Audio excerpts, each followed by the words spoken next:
you talk about Brock Lesnar.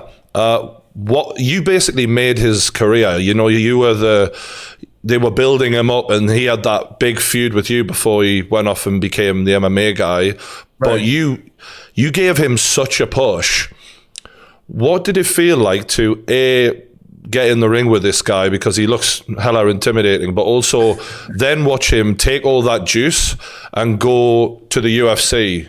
It was fun watching his ascent. It was fun being in the ring because Brock, especially his first time through, you look at him and you think there's no way that any human being built like that looks like that, can move like that. Mm-hmm. So it was always fun to work with him.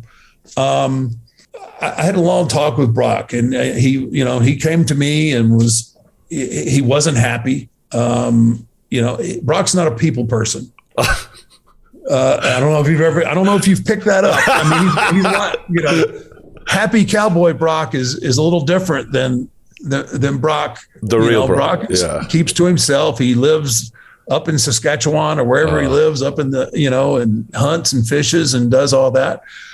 But it was, it's a tough life traveling the way we do and being present. Like, we don't always have charter planes, and we have to go through the public airports and so we're always constantly, around people, and it becomes difficult because certain days you just hurt, you like you said earlier, he felt like he was all beat up by the time he got to the UFC. Okay. And it's hard to put on that facade sometimes when you feel like crap. You haven't slept and you haven't eaten properly, and you got somebody coming up. Hey, can I take a picture? Some people can handle it and grit their teeth and do it. Some people can't. And I think Brock was at a point where I think he wanted to do something different. Mm-hmm. And honestly, I told him, and I really hadn't told this story very often. He was thinking about going to play pro football. Mm. And I was like, Brock, look, you got to do what's right for Brock.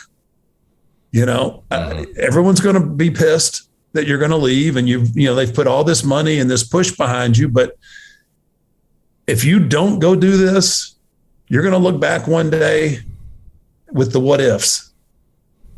Right. And, I don't know how much influence it had. He did end up leaving. He tried football, didn't work. He ends up in the UFC. But I didn't hold any grudge because I always, I guess in the back of my mind, felt like he would be back someday. Yeah. It just usually the way it works out. But I do know that you can't live with what ifs. Yep. It'll eat you up, right? Exactly.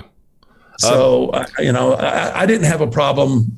I didn't have a biggest problem as most people did with it.